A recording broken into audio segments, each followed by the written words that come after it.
Hello, today is Wednesday, February 18th. Welcome to episode 559 of Fault Lines, the National Security Institute's podcast that gets you quickly up to speed 3 times a week on the national security and foreign policy debates shaking up America. I'm NSI Senior Fellow Morgan Vigna, and I'm joined today by two of our favorite NSI fellows, Andy Kaiser and Algene.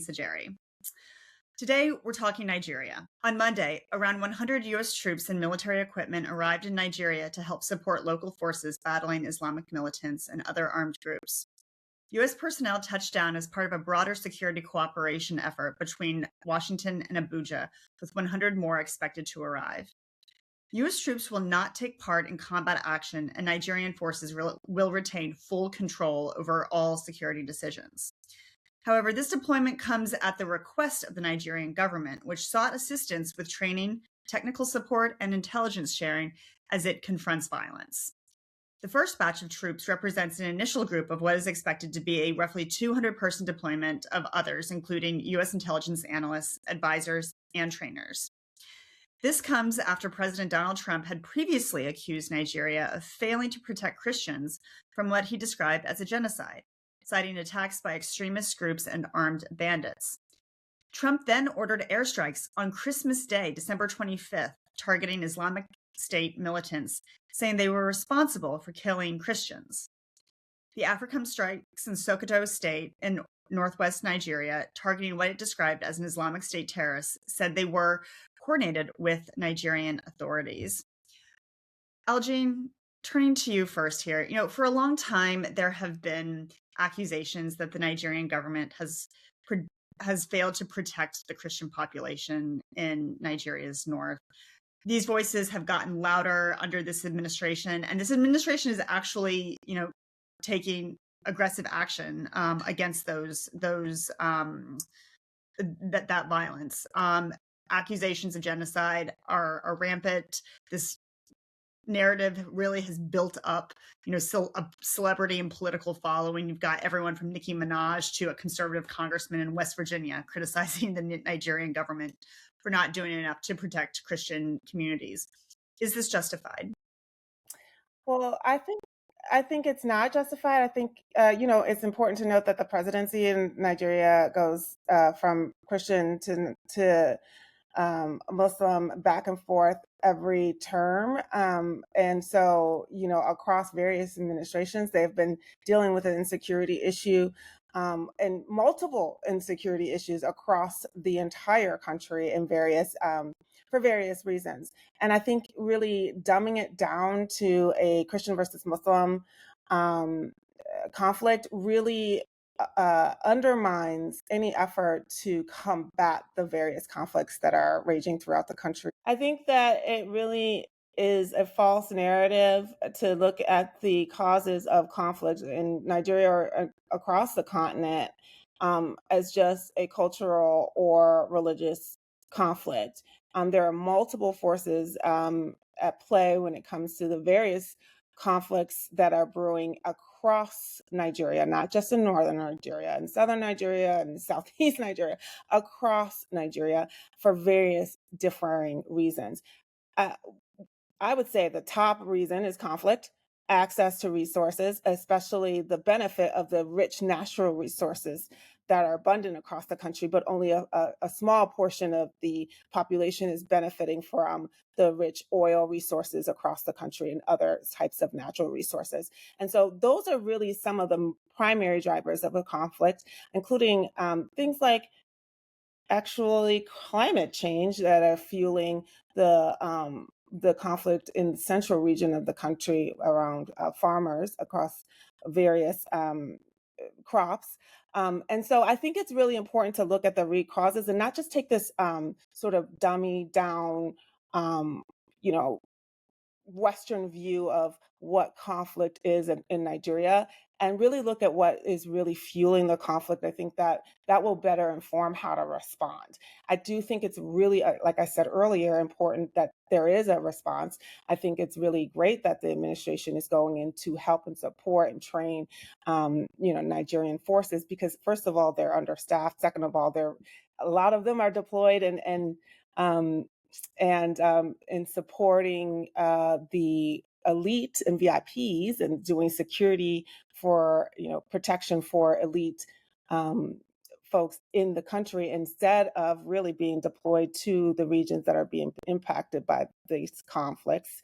And so I think it's really important to take a look and not really, pin this on Muslim or Christian attacks, et cetera, but take a look at the root causes. And that's what will really inform what the responses should be, which shouldn't be just a military or policing response, but more a holistic response that addresses the root causes of the conflict, including poverty. Algene, I think you make a really good point. This divide between North and South is really more nuanced than just religion, and I do think it is unfortunate that when the United States feeds into this narrative that there is a genocide, it actually divides the country and gives that narrative additional breathing space, and allows it to grow and become stronger. So I do think that is problematic, particularly when the United States, perpetuates this narrative. With that said, what do you think that the administration is trying to achieve here? Why do you think that this administration feels it's in our U.S. national security interest to deploy these troops? I really think that the administration, and I'm not saying this to put down what they're doing or in any way. I think it's important that there are troops that are training. Nigerian troops, American troops are there. I do think, though, it's more political than anything else, because I've seen across this administration as their approach to Africa is really more of a self-serving approach. It's not about necessarily addressing the conflict.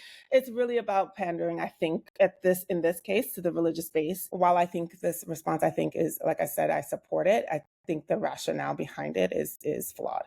I also want to point out that there are many forces that are across the region that have led to this insecurity, including the change in government in 2011 in Libya, which really led to a spread of loose arms, as well as a spread of insecurity with fighters across the region, and porous borders, sort of penetrating porous borders. And so there's a whole lot of factors that contribute to this, and religion is just actually very, very small cause when it comes to the insecurity across the region. And then we really need to look at a more sustainable, if you will, approach that's not just a flash in a pan political response. Yeah, I know. I think that point about this being sort of a regional problem is well taken. I believe it was actually Mitt Romney in a presidential debate who coined the term arc of instability across West Africa and the Sahel through Libya. So point well taken there. Andy, turning to you and shifting gears a little bit here, but staying with the Nigeria theme. On Sunday, Nigeria's foreign minister said that its citizens are being lured abroad by Russia and are being deployed to fight in Ukraine. They are reportedly being recruited under false pretenses, i.e., promises of employment. 2 Nigerians last year were killed in combat, but I think it's important to note that this isn't just a Nigeria problem. Ukrainian officials have said that more than 1,400 individuals from 36 African countries have been recruited to fight for Russia. Kenya alone had more than 200 of its nationals join the Russian military. What do you make of this? Yeah, this is kind of a wild throwback story to the days of, the Roman Empire, the French Empire, when we would have these foreign legions recruited to fight and carry forward the wars of empire days.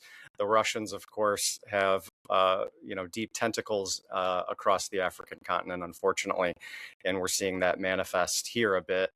In Ukraine, there have been 18,000 total foreigners, Morgan, fighting 128 countries. This is quite the international conflict.